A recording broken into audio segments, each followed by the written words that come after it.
I didn't know it was possible to feel invisible while wearing a white serving apron in a room full of 200 people. But there I was, 62 years old, holding a silver tray of canapés that cost more than my weekly grocery budget, watching my daughter-in-law laugh with women who wouldn't remember my name if their lives depended on it. Our dear retired nurse who just adores helping out. Before we continue, comment where you're watching from, and subscribe to the channel. We'd love to see how far our stories are reaching. That's how Gloria Hartley introduced me.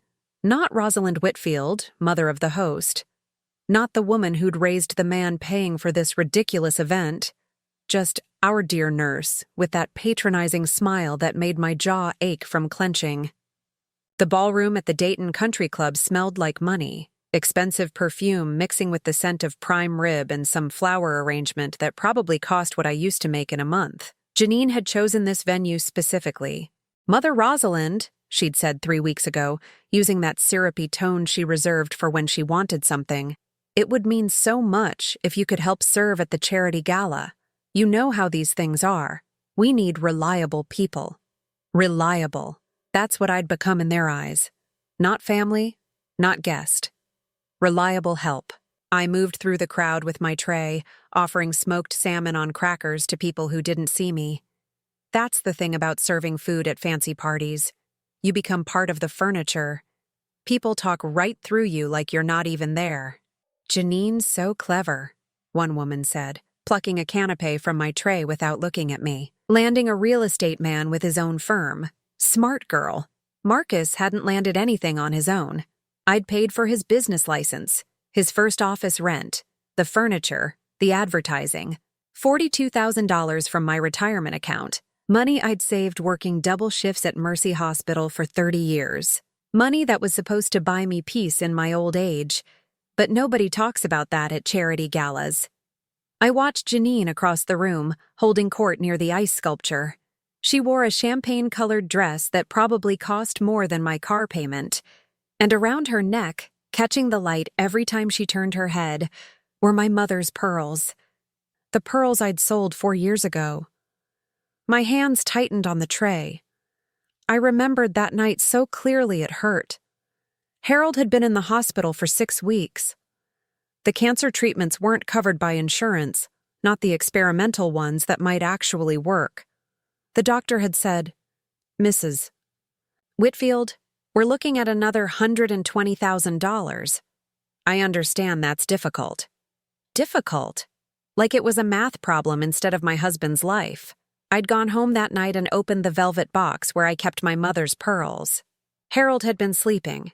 His breathing labored even with the oxygen mask. I'd traced the smooth surface of each pearl, remembering my mother fastening them around my neck on my wedding day. "Keep something for yourself, querida," she'd said in Portuguese. "A woman needs something that's just hers." I sold them the next morning for $12,000. It wasn't enough for the treatment, not nearly, but it was something. The jeweler had tried to lowball me at $8,000. I'd stood there in his shop, surrounded by glittering things behind glass, and I'd negotiated. For my husband. For more time. Harold had looked at me that evening, his eyes clearer than they'd been in days, and asked, "Where are the pearls, Rosie?" "Somewhere safe," I'd lied. "Don't worry about them. Keep something for yourself," he'd whispered. "Promise me." "Everything I have is for you, my love," I'd said, and I'd meant it. Now those pearls were around Janine's neck. I wanted to walk over there, in front of all her fancy friends, and ask her where she got them. I wanted to make a scene, but I didn't. That's not who I was. That's not who Harold raised me to be. Instead, I kept serving canapés.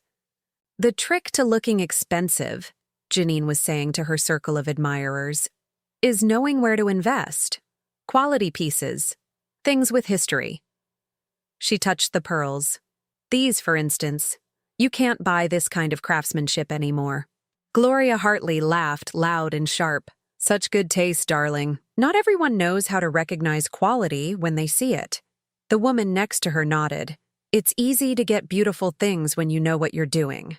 I nearly dropped the tray, my mother's pearls, my sacrifice, my husband's life, and Janine was showing them off like a trophy she'd won.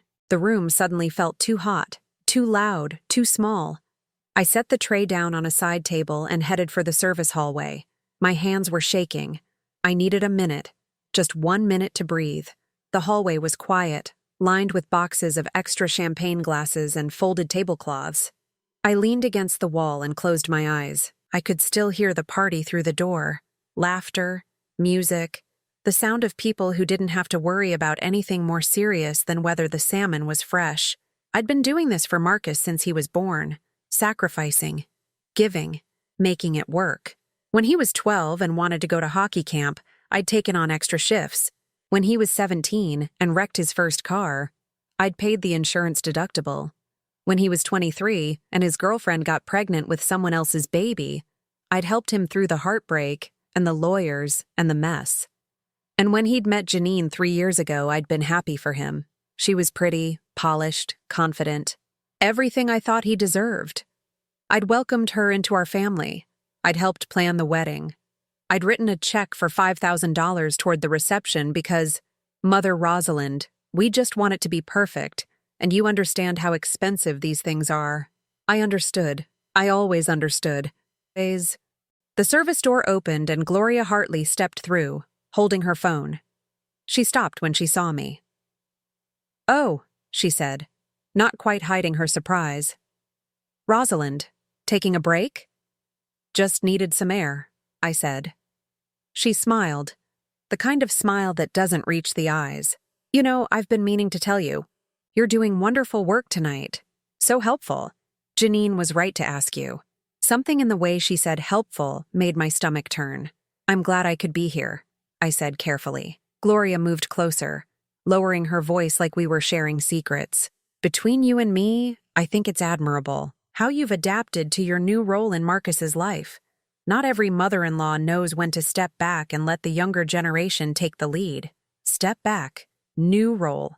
Like I was an employee being restructured instead of the woman who'd given life to the man hosting this party. Marcus is my son," I said quietly. "Of course," Gloria said, but her tone suggested otherwise. "But he's also a man now, with his own family, his own priorities. It's natural for things to change." She patted my arm. "You should be proud. You raised a successful man. Now you get to enjoy watching from the sidelines. Sidelines. Like I was spectator at someone else's life, my son, my money that built his business." I went home 3 hours later with swollen feet and a check for $200 that Janine had pressed into my hand. "For your help, Mother Rosalind. You earned it." Like I was hired staff. Like I hadn't given her husband everything I had. The house was dark when I pulled into the driveway. Harold's house. The house we'd bought 40 years ago when Marcus was just a baby and we were sure we could conquer the world. It felt too big now. Too empty. Too full of ghosts. I made myself a cup of tea and sat at the kitchen table. The check lay in front of me. $200 for 6 hours of being invisible. I'd worked 32 years as a nurse. I knew what it meant to be invisible. To be the one who saved lives but never got credit. To be the one who stayed late, came early, covered extra shifts. I knew what it meant to serve others, but this was different. This wasn't service.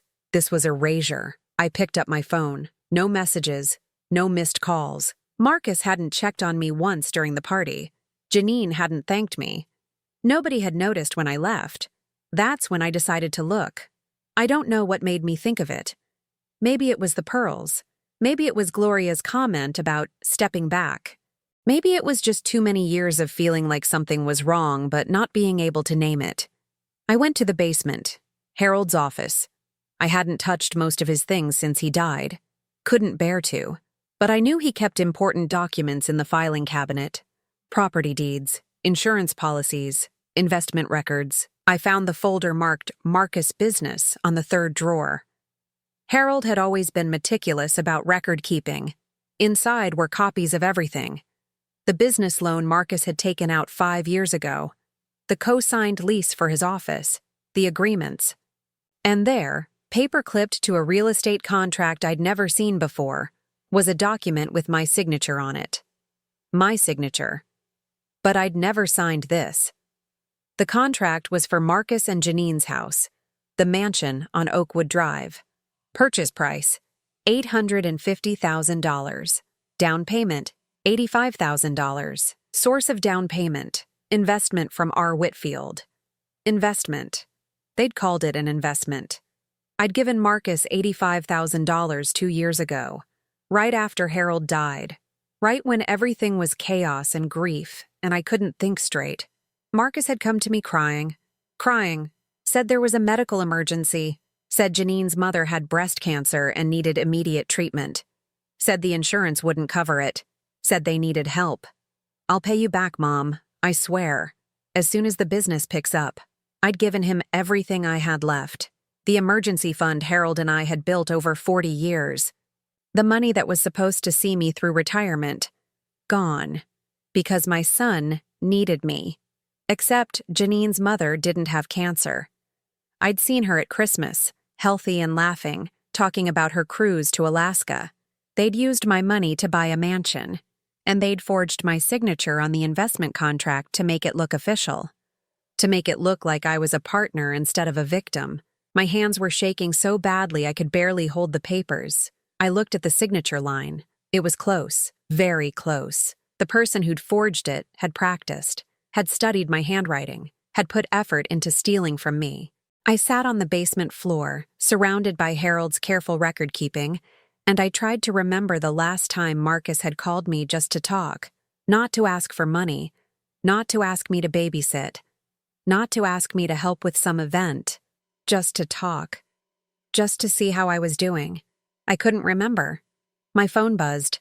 A text from Janine. Thanks again for tonight, Mother R. You're a lifesaver. Marcus's business partner might want to hire you for their event next month. I gave them your number. Hope that's okay. She was recruiting me as hired help. To her husband's business partner, the business I'd funded. I looked at the forged signature on the contract.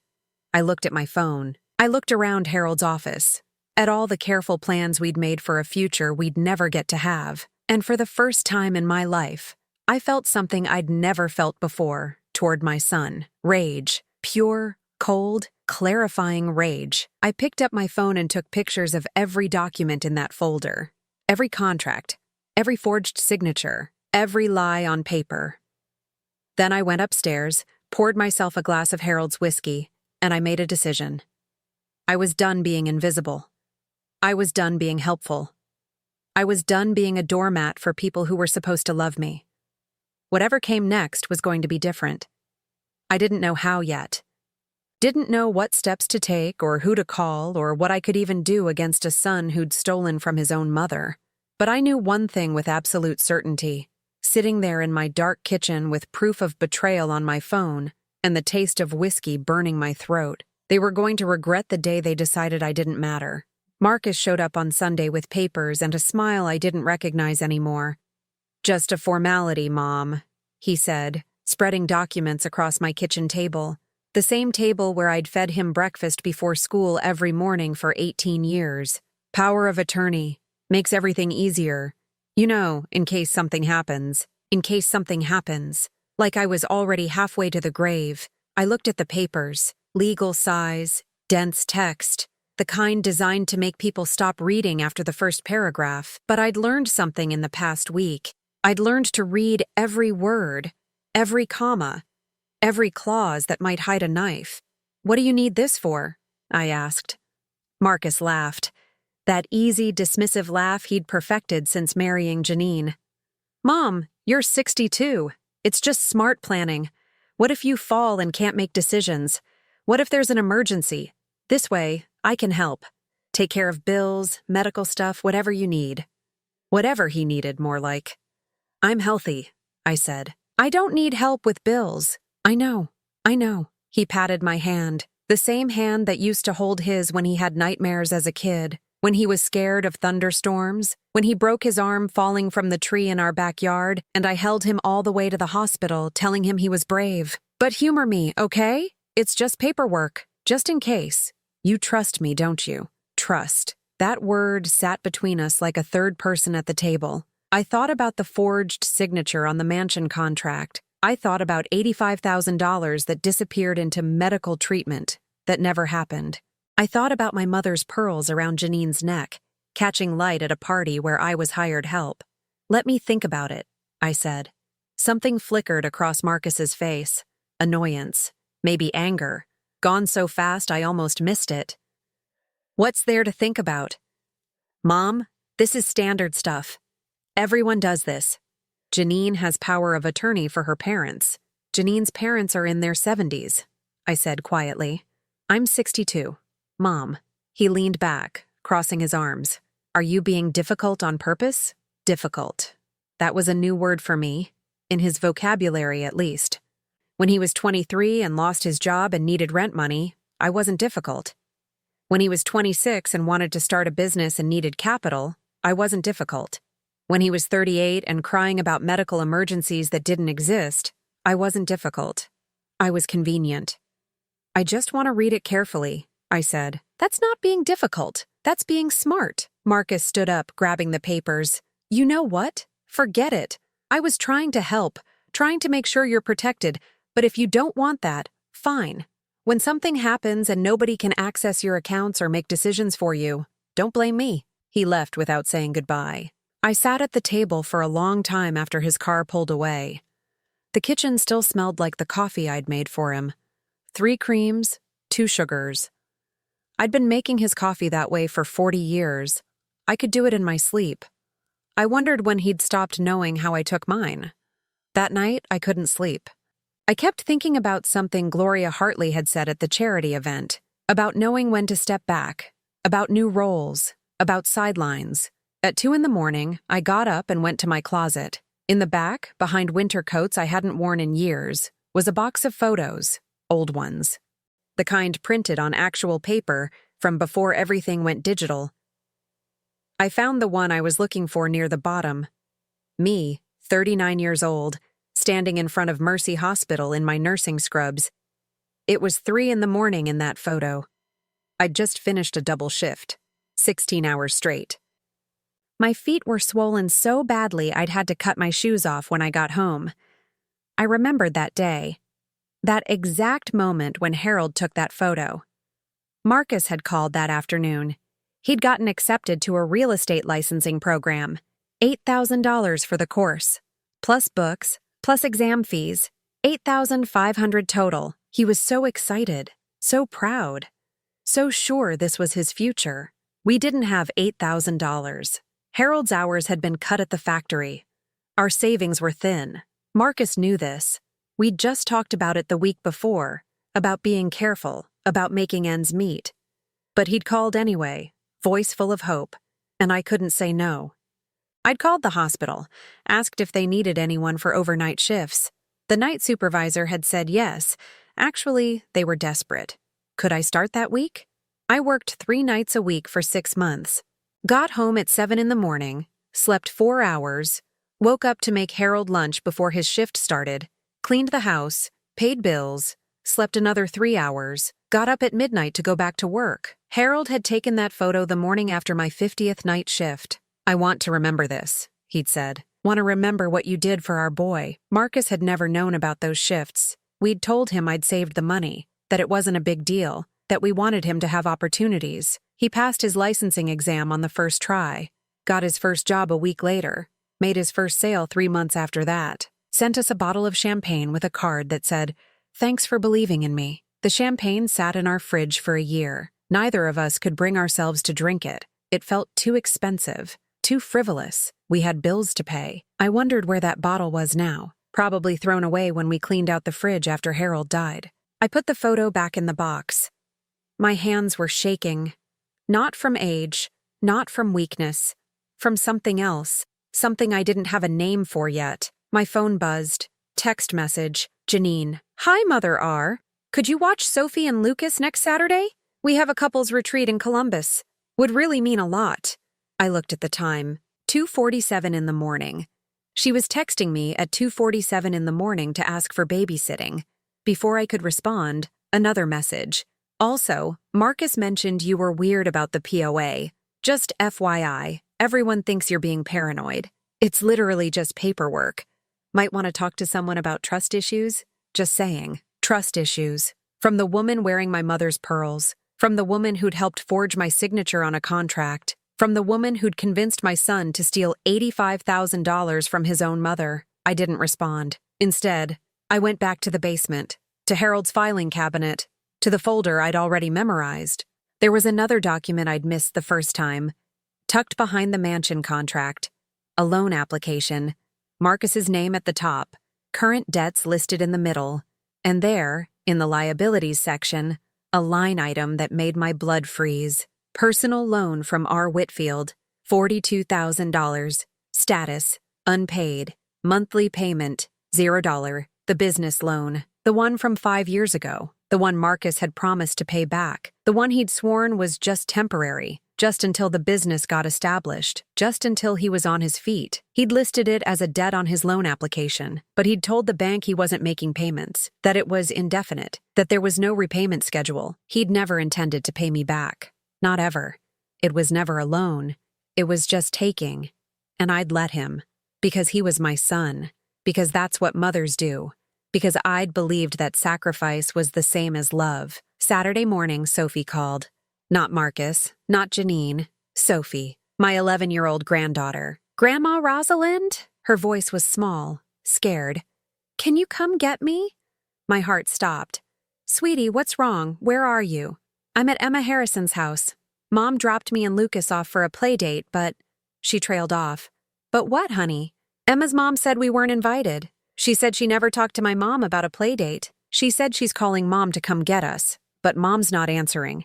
Emma's mom is really mad. She keeps saying she has plans. Lucas is crying.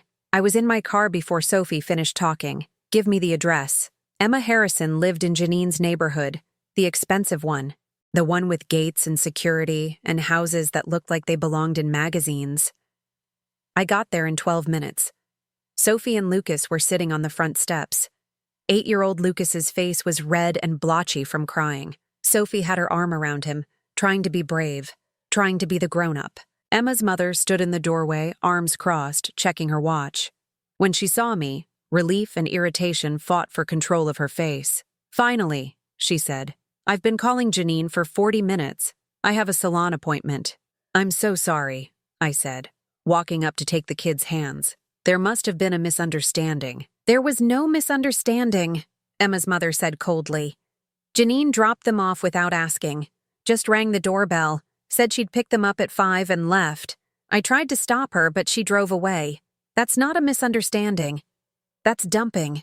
Sophie's hand tightened in mine. Lucas made a small sound that broke my heart.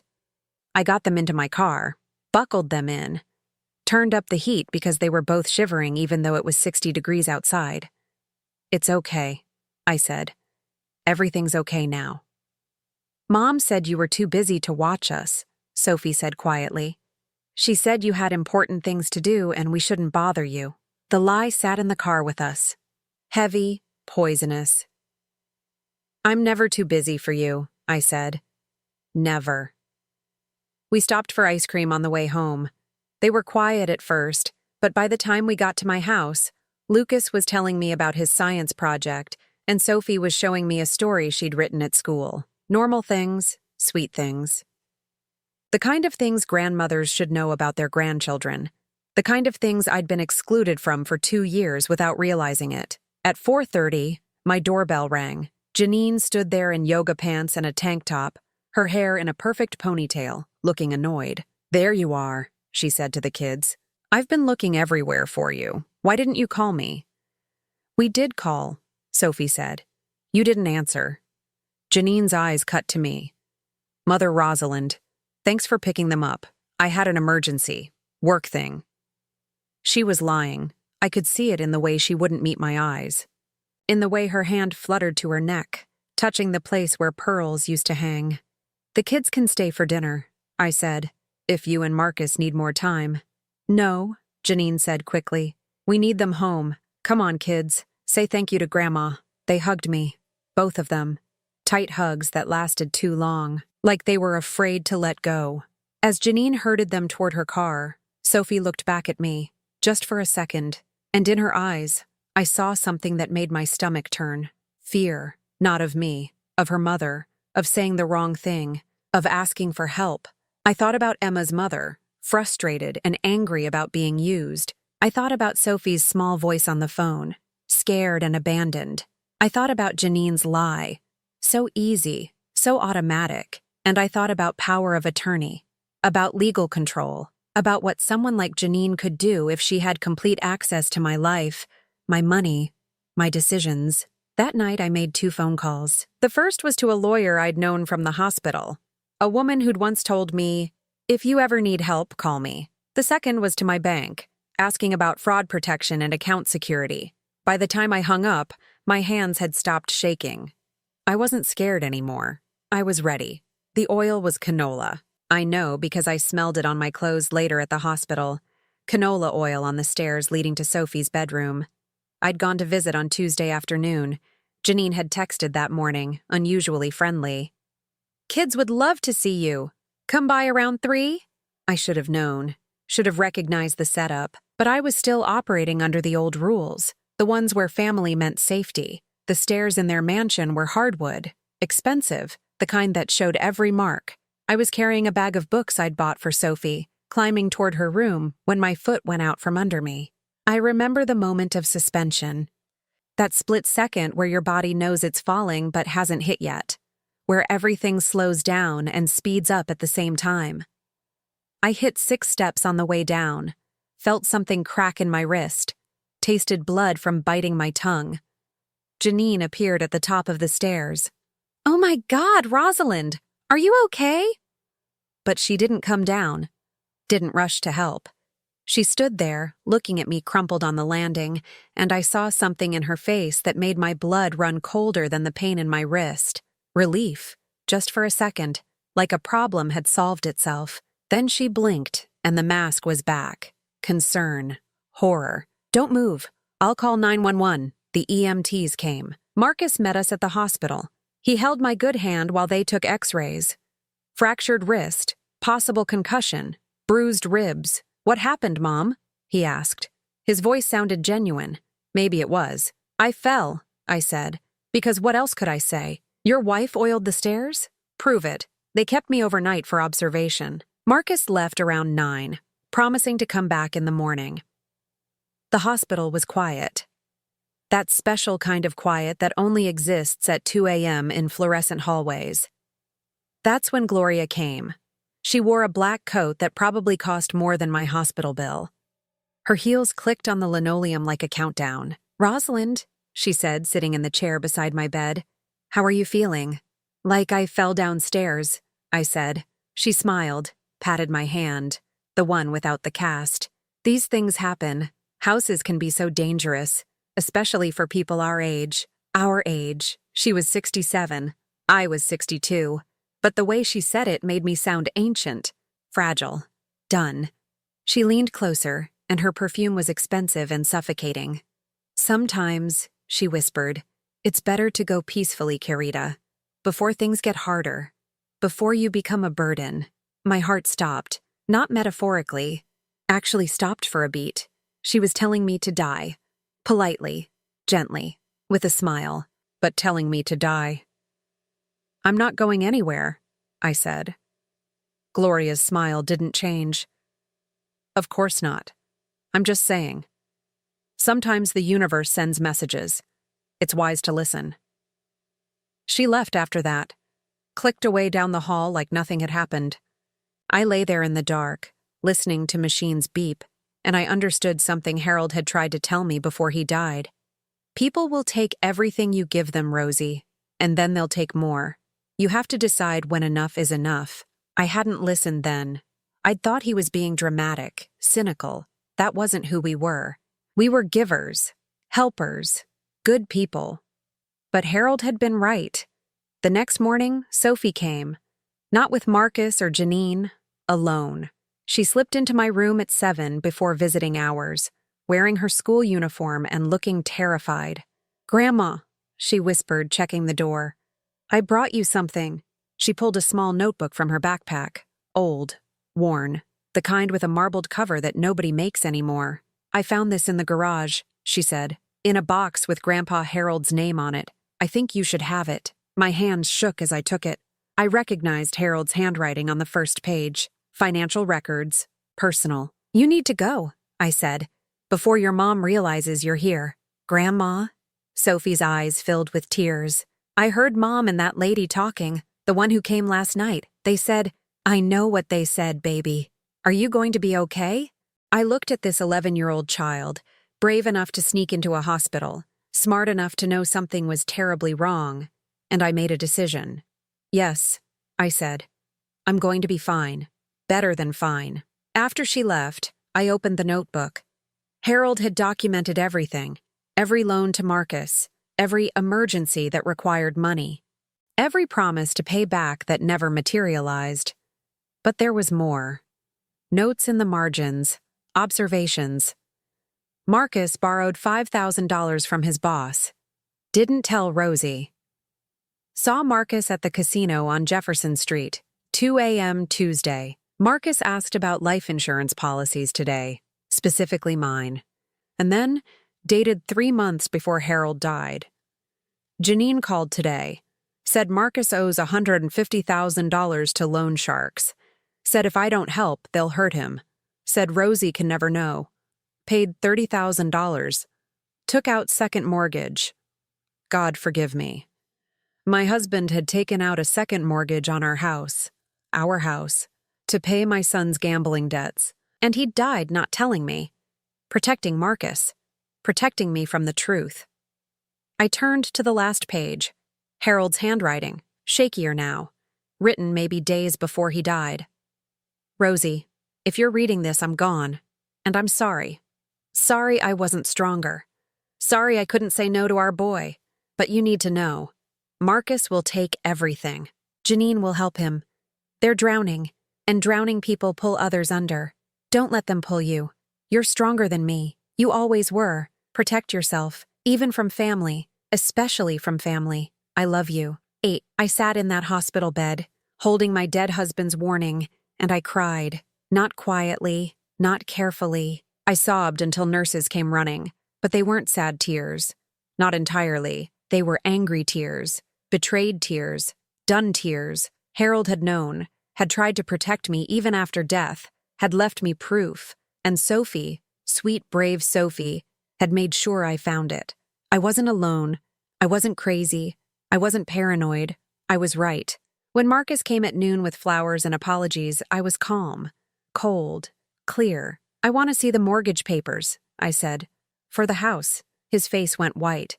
Mom, you should rest. The house Harold and I bought. Our house. I want to see the current mortgage papers. This isn't the time. Show me, or I call a lawyer today. He showed me, on his phone. Because he didn't want me to have copies. Second mortgage, taken out 4 years ago. $30,000. Harold's signature. Still being paid. By me. From the account Harold left me. I'd been paying Marcus's gambling debts for 4 years without knowing it. Get out, I said. Mom, get out. He left, and I picked up my phone with my good hand. The lawyer answered on the first ring. I need to file for fraud, I said. Against my son. The lawyer's name was Patricia Moreno. We'd met 15 years ago when her mother was dying of kidney failure at Mercy Hospital. I'd held Mrs. Moreno's hand through the worst nights, stayed late when I didn't have to, made sure she wasn't alone. Patricia remembered. Tell me everything, she said when she arrived at the hospital that afternoon. I did, every detail, every document, every forged signature and stolen dollar. Harold's notebook lay between us like evidence at a crime scene. She read it twice, made notes, asked questions. Then she looked at me with something I hadn't seen in months. Respect. This is fraud, she said. Multiple counts, forgery, financial exploitation of an elderly person. The power of attorney attempt could be considered attempted conservatorship fraud. I'm 62, I said. Not elderly. In Ohio law, you're elderly enough. She tapped the notebook. Your husband documented everything. This is admissible. And if Sophie testifies about what she overheard, no, I said immediately. She's 11. I won't put her through that. Patricia nodded. Then we do this another way. Quietly. Surgically. We protect your assets first, then we go after restitution. She made calls while I was still in the hospital bed, to banks, to property offices, to financial advisors I didn't know existed. By the time I was discharged the next morning, my life had been locked down tighter than Fort Knox. Every account frozen except one new checking account only I could access. The house deed transferred to a revocable trust with Patricia as trustee. All financial powers of attorney revoked. Credit monitoring activated. New passwords on everything. If Marcus tries to access anything, Patricia said, we'll know immediately, and it'll be evidence. But she'd found something else. Something Harold had hidden even in death. A life insurance policy I didn't know existed. Taken out 30 years ago when Marcus was 8. Employer-sponsored. Value, $400,000. Harold had kept paying the premiums even after he retired. Had never told me. Had never listed it on our joint financial statements. The beneficiary line made my hands shake. Primary, Rosalind Whitfield. Contingent, Marcus Whitfield. But there was a note paper-clipped to the policy in the lawyer's file. Harold's handwriting. For Rosie. Not for emergencies. Not for Marcus. For her. She gave everything. Let this be something she keeps. I sat in Patricia's office, holding proof that my husband had tried to protect me from beyond the grave, and something inside me hardened. Not broke, hardened, like steel in a forge. What else can we do? I asked. Patricia smiled. It wasn't a kind smile. How much do you want them to hurt? I thought about the pearls, the stairs, Gloria's whispered death wish, Sophie's frightened face, Harold's secret sacrifice. Everything, I said. I want everything back. The next step was the bank. I drove there myself, wrist still in a cast, ribs still aching. But I drove myself because I needed to do this, needed to look them in the eye. The branch manager was Tom Keller. I'd known him since Marcus was in Little League. Tom's son had been on Marcus's team. I'd brought orange slices to every game for 3 years. Rosalind, he said, standing when I walked in. I heard about your fall. I need to see all accounts where Marcus has access, I said. Now. Something in my voice made him sit back down fast. He pulled up the records. There were 5 accounts, checking, savings, money market, 2 CDs. Marcus had access to all of them, full access, added 3 years ago with my signature. Another forgery. I need him removed immediately, I said. Today. And I need a record of every transaction he's made in the last 2 years. Tom hesitated. Rosalind, he's your son. Maybe we should... I leaned forward, looked him straight in the eye. Tom, did your mother ever teach you about the difference between a loan and theft? He blinked. Yes? Good. Then you understand that my son has been stealing from me, with forged documents, from accounts at your bank, which makes this your problem too. The color drained from his face. I'll need to verify. Patricia Moreno is my attorney. She's already filed preliminary paperwork. You can verify with her. But those accounts get frozen. Today. Or I file a complaint about your bank's failure to protect an elderly customer from fraud. I hated using that word. Elderly. But Patricia was right. In Ohio law, it meant something. It carried weight. Tom made the calls.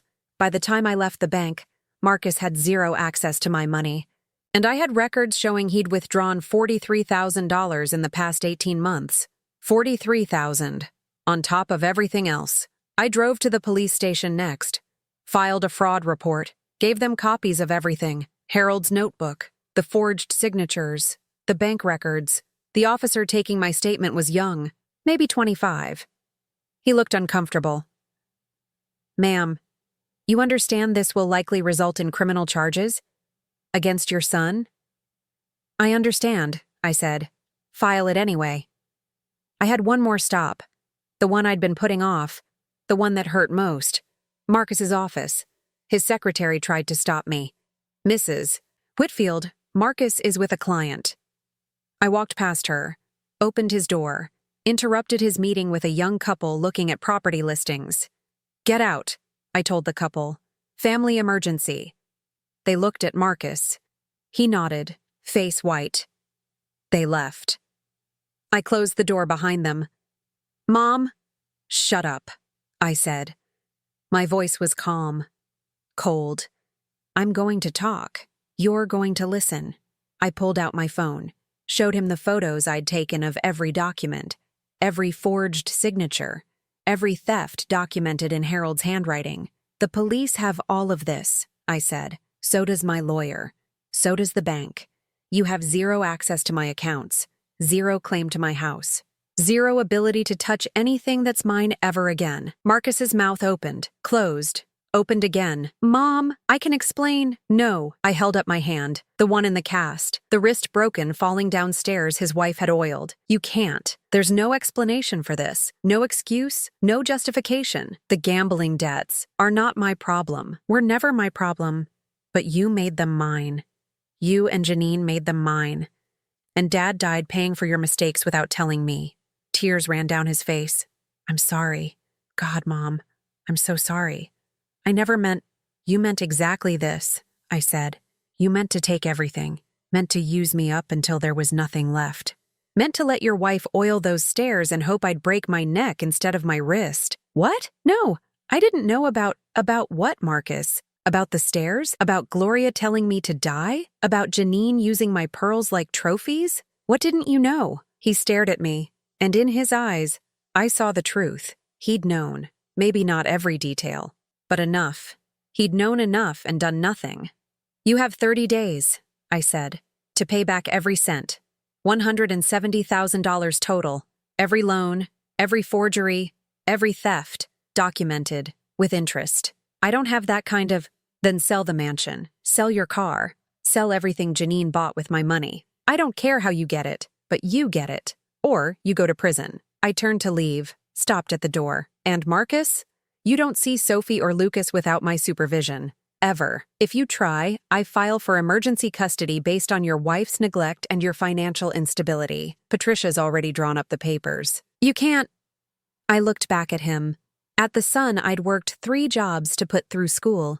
The son I'd sacrificed everything for. The son who'd repaid me with lies and theft and attempted murder by stairs. Watch me, I said. The drive home was quiet. My hands were steady on the wheel. My wrist ached, but I didn't care. I thought about Harold's nursing pin. The one he'd given me when I graduated. The one I'd worn for 32 years. The only thing I'd never sold, never sacrificed. It sat on my dresser at home. Small, silver, engraved with my maiden name. Rosalind Santos, R.N. That's who I was before I became Rosalind Whitfield. Before I became Marcus's mother. Before I became the woman who gave everything. I was going to remember that woman. Was going to become her again. That night, I called Sophie from my new secure phone number. Grandma? She answered immediately. Are you okay? I'm better than okay, sweetheart. I'm free, and I'm going to make sure you are too. They all came on Thursday. Not because I invited them, because Patricia subpoenaed them. My hospital room had become a courtroom. Patricia sat in one chair with her laptop and files. A court reporter sat in the corner, and I sat in my bed, wrist still casted, ribs still wrapped, looking at the family I'd given everything to. Marcus, Janine, Gloria Hartley. Sophie and Lucas were with Patricia's sister, safe, away from this. This is insane, Janine said, pacing. She wore designer jeans and a silk blouse. My mother's pearls were gone. She'd learned that much at least. You can't just summon us like criminals. Sit down, Mrs. Whitfield, Patricia said.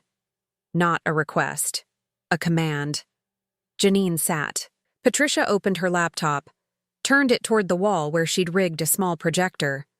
We're going to watch something together, and then we're going to talk about choices. The first image appeared, a bank statement, my account. Highlighted withdrawals going back 2 years. $43,000, Patricia said. Withdrawn by Marcus Whitfield using forged authorization. Marcus stared at his hands. The next image, the mansion contract. My forged signature circled in red. $85,000. Down payment obtained through fraud. Mrs. Whitfield was told this money was for cancer treatment. There was no cancer. Janine's face went pale. More images. The business loan. The second mortgage. Harold's notebook with its damning timeline. $170,000 total, Patricia said. Stolen. Not borrowed. Stolen. We were going to pay it back, Marcus said quietly. When? I spoke for the first time. My voice was steady, cold. When were you going to pay back money you told the bank you'd never pay? Money you listed as indefinite debt with zero repayment schedule? He had no answer. Patricia pressed a key. Audio started playing. Janine's voice, tinny but clear. When the old woman dies, we'll finally have the lifestyle we deserve. The house is worth at least $600,000, plus whatever she's got saved. Marcus is the only child. It all comes to us. Silence in the room. Just the audio continuing. Gloria's voice next. And if she doesn't die soon, she could live another 20 years. Janine's laugh. Not if she keeps having accidents. Old people fall all the time, especially on stairs. Marcus's head snapped up. What is this? Where did you— Security camera, Patricia said. At Gloria Hartley's home. From 3 weeks ago, the day before Mrs. Whitfield fell down your stairs.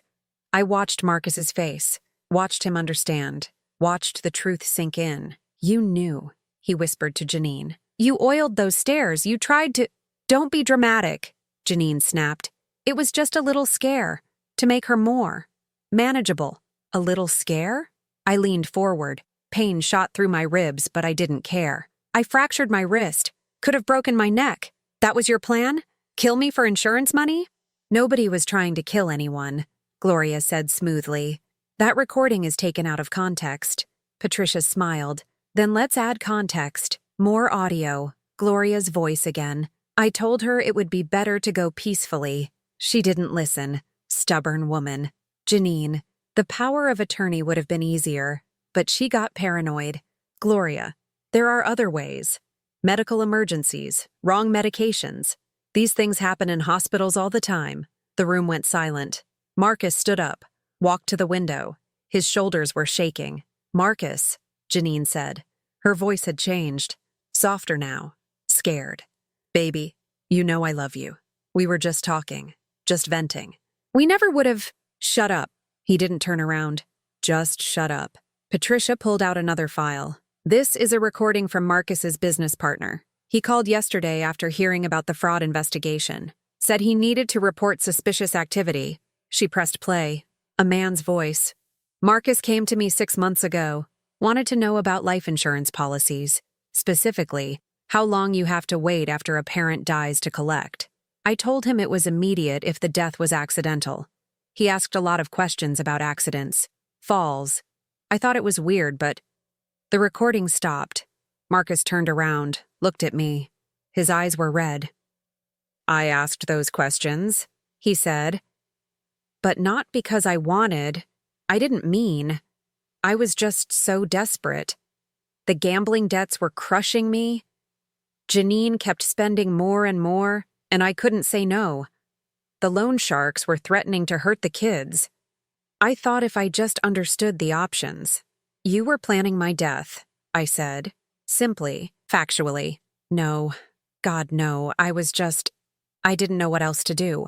You could have told me. My voice broke. First time all day. You could have come to me and told me the truth. Asked for help instead of stealing. Instead of lying. Instead of letting your wife oil stairs and your mother-in-law tell me to die. I know. He was crying now. Full sobs. I know. And I'm sorry. I'm so sorry, Mom. I was weak and stupid, and I let everything spiral out of control. Janine stood up. This is ridiculous. Marcus, we're leaving. Call our lawyer. No, Marcus said. Excuse me? No, we're not leaving. We're not calling anyone. We're staying and we're listening and we're facing what we did. Janine's face transformed. The mask dropped completely. What was underneath was ugly. Cold. You pathetic little man, she said. Do you know what I gave up for you? The men I could have married? I settled for you because you were easy to control. Because I knew your mother had money. Because I knew you were weak enough to steal from her. Janine! Gloria stood, trying to stop her. No. Janine turned on me. You want to know the truth? I never loved him. I never loved any of this. I married a boring real estate agent in Ohio because you had a paid-off house and retirement money. That was it. That was the entire reason. What about the kids? Marcus's voice was hollow. Janine shrugged. Sophie was an accident. Lucas was insurance. Make sure you never questioned anything. Never looked too close. The cruelty of it hung in the air like poison. Get out, Marcus said, quiet but firm. What? Get out. Of my life. Of my house. Of my children's lives. We're done. You can't kick me out. We're married. That house is half mine. Patricia cleared her throat. Actually, the house is 0% yours. It was purchased with fraud. Mrs. Whitfield Sr. can claim it as stolen property, which means you have about 20 minutes to pack whatever you brought into the marriage before the police arrive. Janine's face went white. You're bluffing. Try me, I said. She looked at Marcus, waiting for him to defend her, save her, be weak like he'd always been. He said nothing. She looked at Gloria, her partner in crime, her co-conspirator. Gloria had already moved toward the door. I have no idea what she's talking about, Gloria said smoothly. I barely know this woman. If she's committed crimes, that's her problem. The betrayal was instant, absolute. Gloria walked out without looking back. Janine stood there, alone, exposed, all her beauty and polish and charm stripped away to show what was underneath. Nothing. Fine, she spat. Keep your pathetic little life. Keep your boring son. I'm done with all of you. She left. Her heels clicked down the hallway just like Gloria's had that night she told me to die. Marcus collapsed into a chair, put his head in his hands. I don't know how to fix this, he whispered. You can't, I said. Not today. Maybe not ever. But you can start by telling the truth. All of it. To the police. To the court.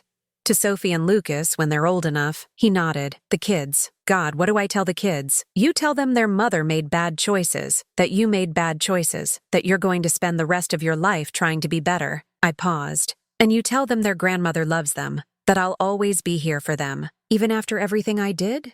I thought about that. About Harold's notebook. About Sophie's brave delivery. About the pin on my dresser that said Rosalind Santos, RN. You're not my son right now, I said. Right now, you're the man who tried to steal my life. But Sophie and Lucas didn't do anything wrong. They need someone. So, yes, I'll be here. For them. Patricia started packing up her equipment. The DA will want your statement, Marcus. Today, if possible. He nodded. Stood. Walked to my bedside. I love you, Mom, he said. I know I don't deserve to say that anymore, but it's true. I know, I said. That's what makes this hurt so much. He left to call his lawyer.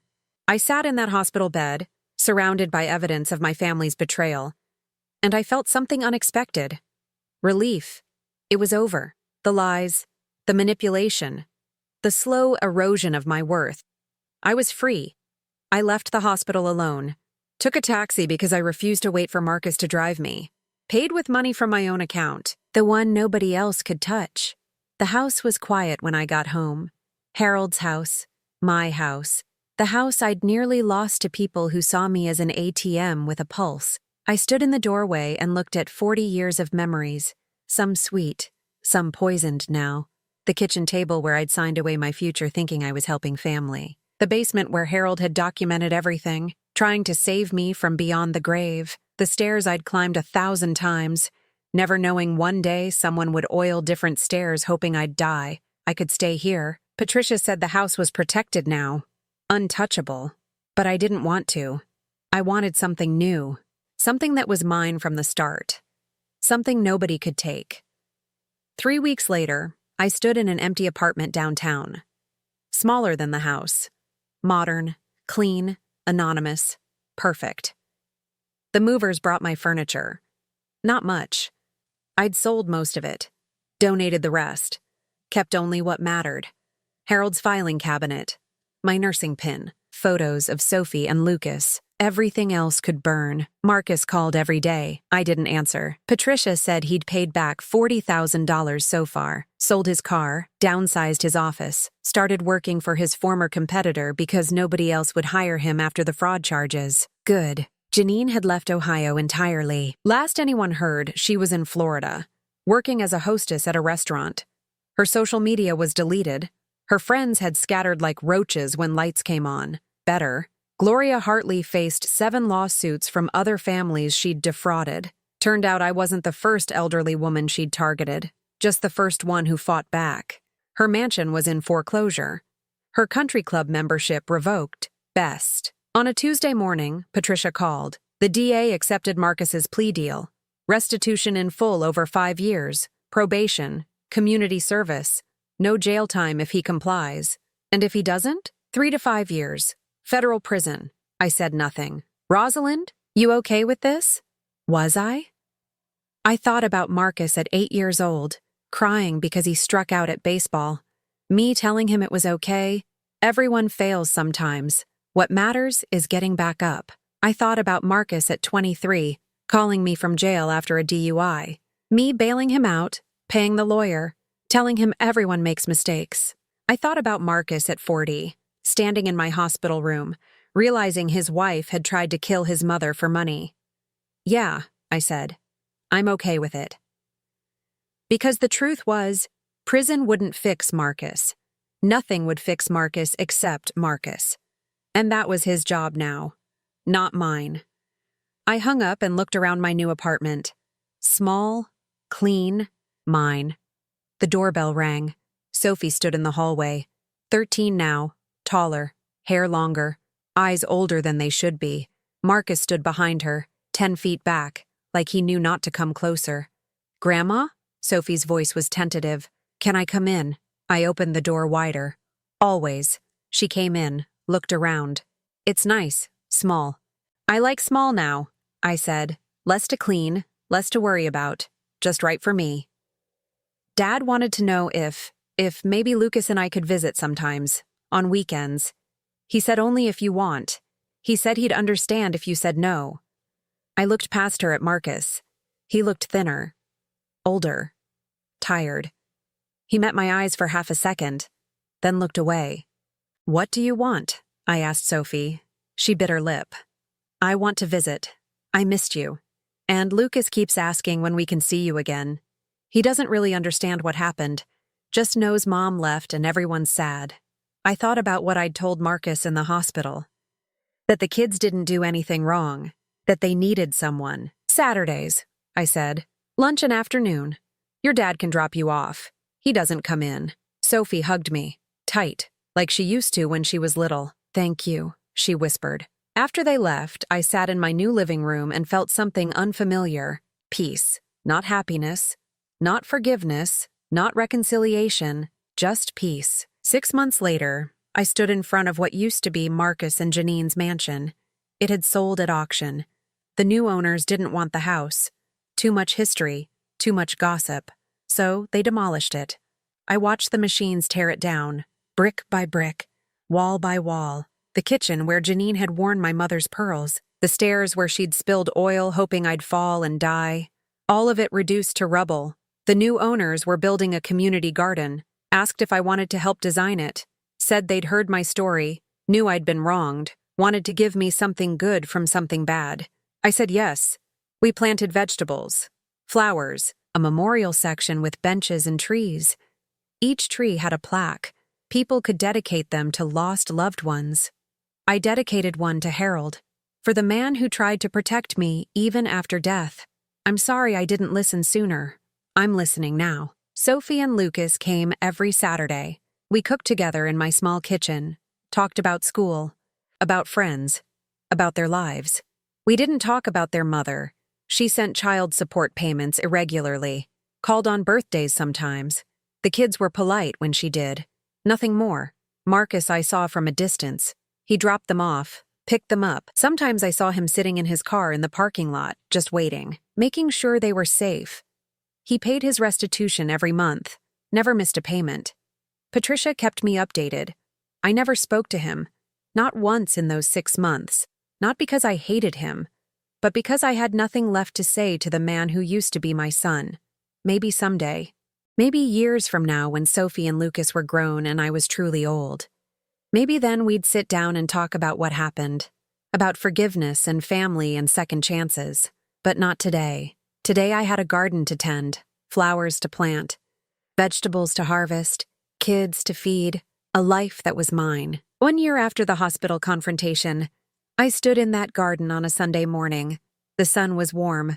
The vegetables were thriving. Someone had left fresh flowers at Harold's tree. My phone rang.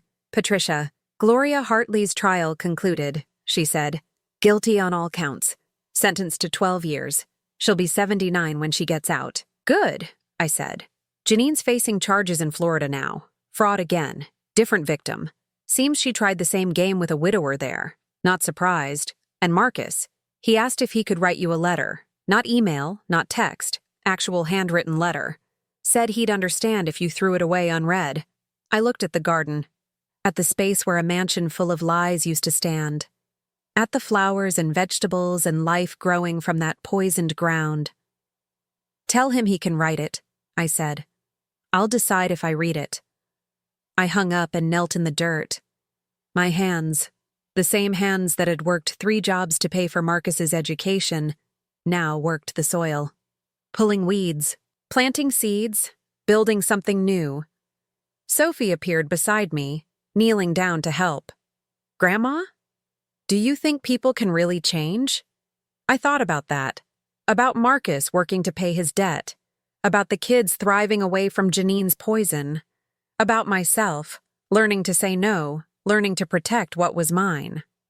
Some people can, I said. If they want it badly enough, if they do the work, but wanting isn't enough. And sometimes, even if they change, the relationship doesn't come back. Some things, once broken, stay broken. That's sad, Sophie said. Maybe, I said. Or maybe it's just honest. We planted tomatoes together. Staked them carefully so they'd grow straight and strong. The garden stretched out around us. Beautiful. Living. Built on the ruins of something terrible. And I thought, this is enough. This small apartment. This garden. These Saturdays with my grandchildren. This peace I'd fought for. I didn't need Marcus's redemption. Didn't need his apologies or his payments or his promises to be better. I needed me. Strong. Protected. Free. And I'd finally found her again. Rosalind Santos. The woman who'd existed before I gave everything away. Before I learned that love could be weaponized. Before I understood that sometimes the people who hurt you most are the ones you'd die for. I was done dying for anyone.